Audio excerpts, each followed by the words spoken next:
Yes, ma'am. I was scared. When you're scared, you're scared. But you don't stop until the director says cut.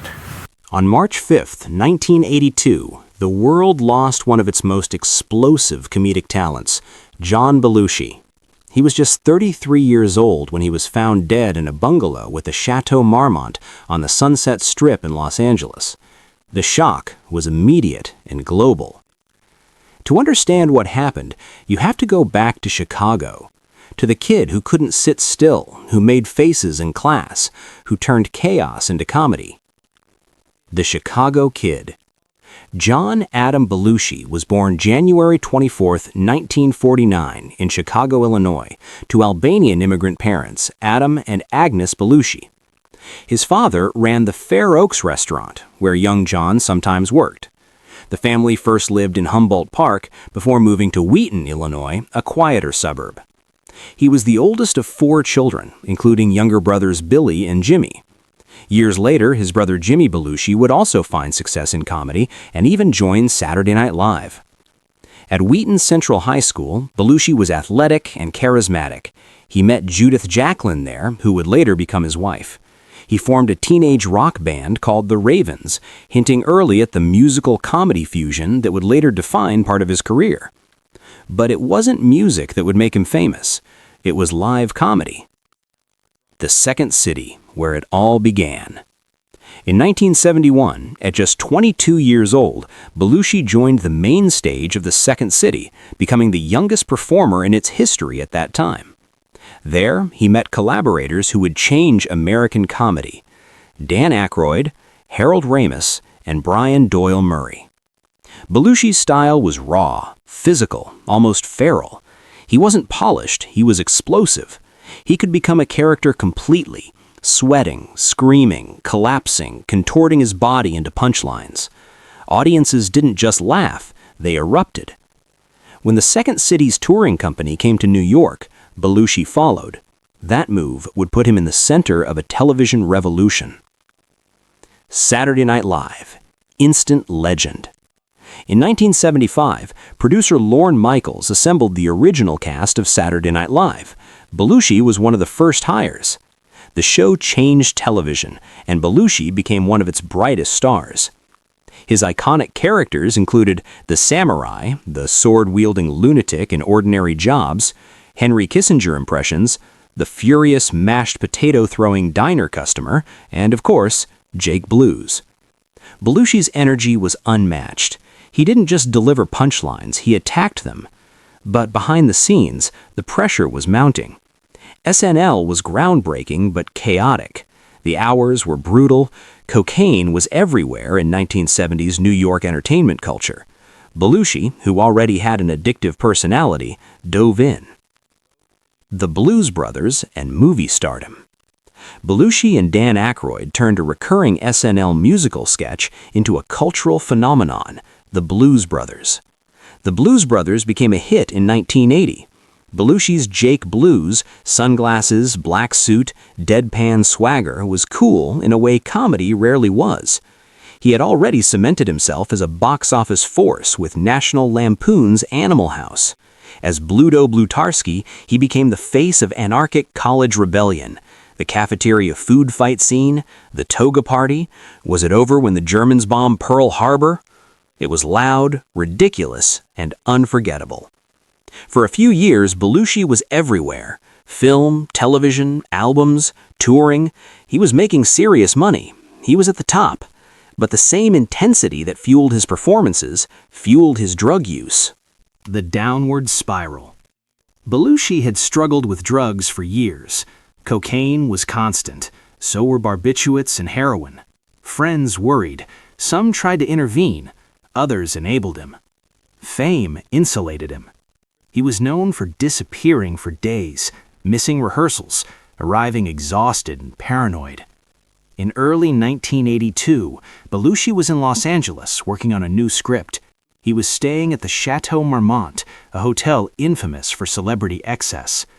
On March 5, 1982, he was found dead in his bungalow. The cause? Acute cocaine and heroin intoxication, commonly known as a speedball. He was 33. What really happened? The official cause of death was a drug overdose administered by a companion who later faced legal consequences. But the deeper cause was more complicated. Belushi carried enormous pressure to be the funniest person in the room, to top himself, to justify the hype, to outrun his own insecurity. Friends later described a man who feared he wasn't smart enough, sophisticated enough, talented enough, despite overwhelming evidence to the contrary. The same force that made him go bigger, louder, harder on stage made him go harder off stage too. He didn't know how to turn it off. The legacy. John Belushi helped redefine American comedy. Without him, there may be no modern SNL ensemble energy, Blues Brothers phenomenon, or a certain strain of fearless physical comedy. He influenced generations of performers. His death became one of Hollywood's most tragic cautionary tales, a warning about excess, addiction, and fame without boundaries. But reducing him to the overdose misses something important. For a brief, brilliant moment, he was lightning in a bottle.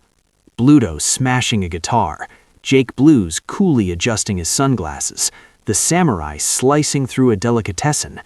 John Belushi wasn't just funny. He was alive in a way that felt dangerous, and that electricity is why people still remember him. John Belushi was fearless in a way that few performers ever are. He didn't ease into characters, he detonated into them. He could steal a scene without a single line of dialogue. He played everyone from the mayor of Chicago to Hamlet. But what truly separated him from his peers was his physical commitment. When he performed, there was no visible safety net, no hesitation, no vanity. His impression of Joe Cocker became the stuff of legend. It wasn't just the gravelly voice, it was the body, the spasmodic arm movements, the twisted facial expressions, the way Cocker seemed to wrestle the music itself. When Belushi performed it, even alongside Cocker himself on Saturday Night Live in 1976, audiences realized they were witnessing something rare. He didn't parody, he inhabited. When asked how he could be so relaxed on stage, Belushi famously replied, "Because that is the only place I know what I am doing." That wasn't a joke, it was a confession. National Lampoon in the Road to Television. In 1972, Belushi moved to New York after being cast in National Lampoon's Lemmings, an off-Broadway rock satire that ran nearly 10 months instead of the planned 6 weeks. The cast included future collaborators like Chevy Chase, Christopher Guest, and Harold Ramsey. He then joined the National Lampoon Radio Hour, sharpening his writing and performance skills. By the mid-1970s, he was primed for something bigger. The birth of Saturday Night Live. On October 11, 1975, just minutes before airtime, Belushi signed his contract with NBC to appear on the very first episode of Saturday Night Live, created by Lorne Michaels. Michaels had hesitated at first. Belushi was intense, opinionated, a bit of a renegade. During his audition, he reportedly declared that he hated television. But once the show aired, everything changed. Over 4 seasons, Belushi became arguably its breakout star. Among his iconic characters, the samurai, a katana-wielding maniac in mundane jobs, Pete Dionysulos of the Olympia Cafe, Captain Kirk, Ludwig van Beethoven, the escalating and furious Weekend Update commentator, and Henry Kissinger. And always, the physicality. He didn't perform sketches, he attacked them. The Blues Brothers phenomenon. The Blues Brothers began as a warm-up act. Belushi and Dan Aykroyd would energize the studio audience before tapings. Soon, Jake and Elwood Blues were born, on a mission from God. Backed by legendary musicians like Paul Schaefer, Donald Dunn, and Steve Cropper, they recorded Briefcase Full of Blues in 1978. It hit #1. By age 29, Belushi had a #1 TV show, a #1 movie, and a #1 album. Few entertainers have ever held all 3 at once.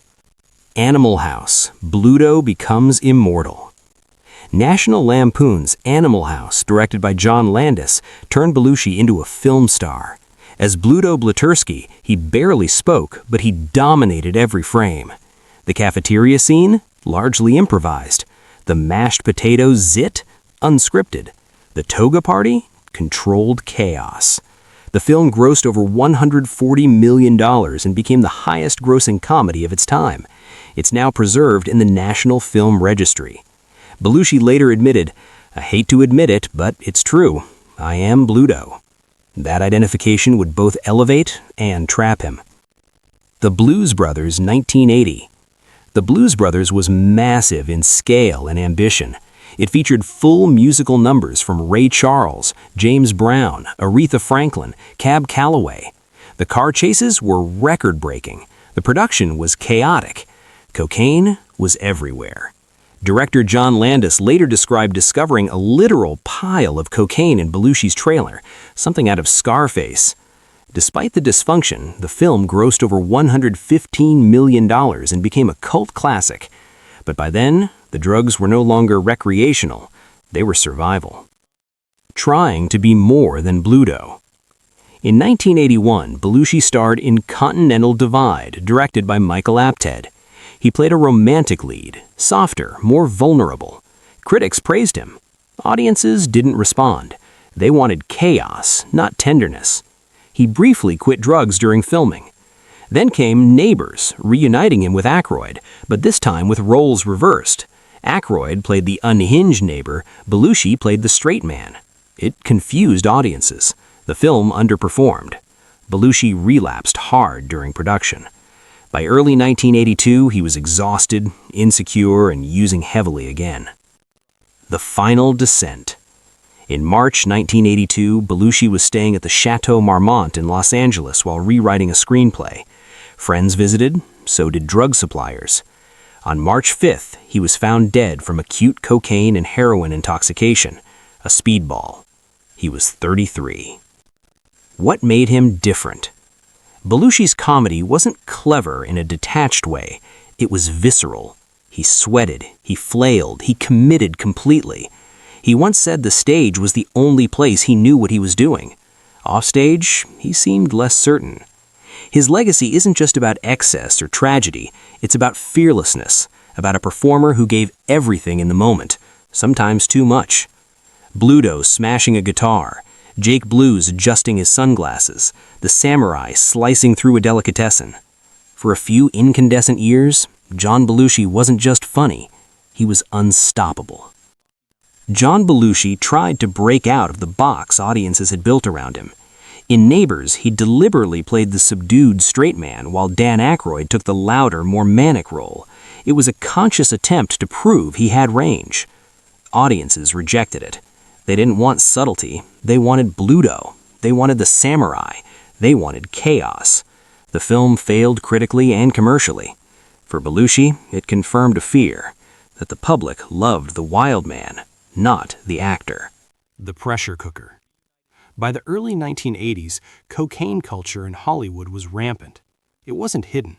It wasn't whispered about. It was offered openly. Actress Penny Marshall later said you could walk down the street with him and strangers would hand him drugs, and he'd do them. Belushi knew he was spiraling. Back in 1978 on Saturday Night Live, he performed in a sketch titled "Don't Look Back in Anger." Playing an old man visiting the graves of his fellow cast members, he joked that everyone assumed he'd die first because he was a live fast, die young type. It was meant to be satire. It became prophecy. The Final Week, Chateau Marmont. On February 28, 1982, Belushi checked into Bungalow 3 at the Chateau Marmont in Los Angeles. He was supposed to be working on a screenplay. Meetings were scheduled. Studio executives were waiting. Instead, witnesses described a trashed room, missed appointments, and heavy drug use. On March 2, he visited Saturday Night Live writer Nelson Lyon with Canadian singer and drug dealer Kathy Smith, often referred to as Kathy Smith. According to later testimony, Smith injected Belushi multiple times with cocaine. On March 4, Belushi spent the evening drinking and using more drugs. He was seen at celebrity hangouts along the Sunset Strip, including on the rocks above the Roxy Theater. Late that night and into the early morning hours of March 5, visitors came and went. Among them, Robin Williams, Robert De Niro. Both later said they were disturbed by Belushi's condition and left quickly. After they departed, only Belushi and Smith remained. The speedball. Throughout the night, Smith injected Belushi with a mixture of heroin and cocaine, a speedball. Belushi had once been afraid of needles. By this point, that fear was gone. Around 9:30 a.m., Smith said she was alarmed by his breathing. She awoke him and asked if he was okay. His last reported words, "Just don't leave me alone." She left anyway around 10 a.m. At noon, Belushi's bodyguard and trainer, Bill Wallace, arrived with equipment Belushi had requested. Using his key, Wallace entered the bungalow and found him unresponsive. Paramedics pronounced him dead at the scene. He was 33. The autopsy determined the cause of death was acute cocaine and heroin intoxication. The cocaine level in his system was extremely high, potentially lethal on its own. The legal fallout. Initially, Smith was only arrested for narcotics possession. Then, in May 1982, the National Enquirer published an interview in which she declared, "I killed John Belushi." She fled to Canada, but was extradited back to the United States. In 1986, she pled no contest to involuntary manslaughter and 3 counts of administering controlled substances. She was sentenced to 3 years in prison and served 15 months. Many believed the punishment was too light. Others argued that Belushi was an adult who chose to use drugs. The truth lies somewhere between responsibility and tragedy. He asked for the drugs. She supplied and injected them. Addiction consumed them both. Burial and aftermath. Belushi's funeral was conducted by an Albanian Orthodox priest honoring his heritage. He was buried at Abel's Hill Cemetery in Chilmark, Massachusetts, on Martha's Vineyard. Fans overwhelmed the gravesite, leaving bottles, notes, and memorabilia. Eventually, at his widow Judith's request, his body was quietly moved to an unmarked location within the cemetery. The original headstone remains, but he is not beneath it. The legacy. In 2015, Rolling Stone named him the greatest cast member in the history of Saturday Night Live. They wrote that he was the live in Saturday Night Live, the performer who made it feel dangerous and electric. His influence echoes through generations of comedians who push physical limits and emotional intensity.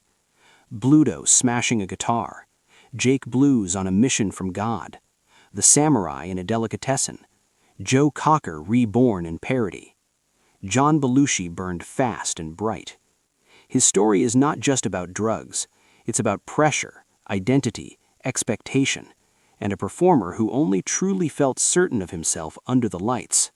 For a few incandescent years, he was the edge, and the edge is never safe.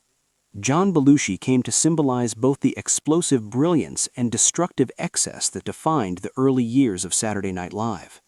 In 2015, Rolling Stone ranked him the greatest cast member of all time, writing that he was "Nobody embodied the highs and lows of Saturday Night Live like Belushi." On April 1, 2004, he was posthumously awarded a star on the Hollywood Walk of Fame. His widow, Judith, his brother Jimmy Belushi, and longtime creative partner Dan Aykroyd were there to honor him. His influence is immeasurable. Every physical comedian who hurls themselves across a stage, every Saturday Night Live cast member who commits 100% to a character, every performer who understands that comedy can be dangerous and alive. They're working in a house Belushi helped build. So what really happened to John Belushi? The simple answer is that he died of a drug overdose. But that's not the whole story. John Belushi was an artist who burned too bright and too fast. He had incredible talent, boundless energy, and a drive to perform that consumed him. He was the kid from Chicago who made it all the way to the top of Saturday Night Live and Hollywood. But fame came with a price. The drugs were everywhere, the pressure was constant. Everyone wanted a piece of him. And John didn't know how to say no. Not to the drugs, not to the people offering them, not to the next performance, the next character, the next movie. His friends saw what was happening. Dan Aykroyd saw it. Director John Landis saw it and confronted him. But John couldn't stop, or wouldn't stop. Maybe by then he didn't know the difference. On that night in March 1982, John Belushi didn't intend to die. He was just trying to feel good, to get through another night, to chase whatever it was the drugs gave him. But the mixture of cocaine and heroin that Kathy Smith injected into his veins was too much. His heart couldn't take it. His body gave out. John Belushi didn't plan to be a cautionary tale. He just wanted to make people laugh, and he did that better than almost anyone. The Samurai, Bluto, Jake Blues, these characters are immortal. They'll make people laugh for generations. But John himself is gone. He's been gone for over 40 years now, and the lesson from his death is the same one we've learned over and over. Talent doesn't protect you from addiction. Fame doesn't protect you. Money doesn't protect you. The only thing that can help is getting real help. And John never got that. What really happened to John Belushi is the same thing that has happened to too many brilliant artists. He had everything, and then, suddenly, he had nothing at all. Just a hotel bungalow on the Sunset Strip and a body that finally gave out. He was 33 years old. He left behind a wife who loved him, a brother who idolized him, friends who cherished him, and millions of fans who still miss him. He left behind performances that continue to inspire, and he left behind a warning about the cost of fame and the danger of addiction. If you enjoyed learning about John Belushi's life and the circumstances of his tragic death, please hit that like button and subscribe to our channel for more stories about the people who shaped entertainment history. Thanks for watching.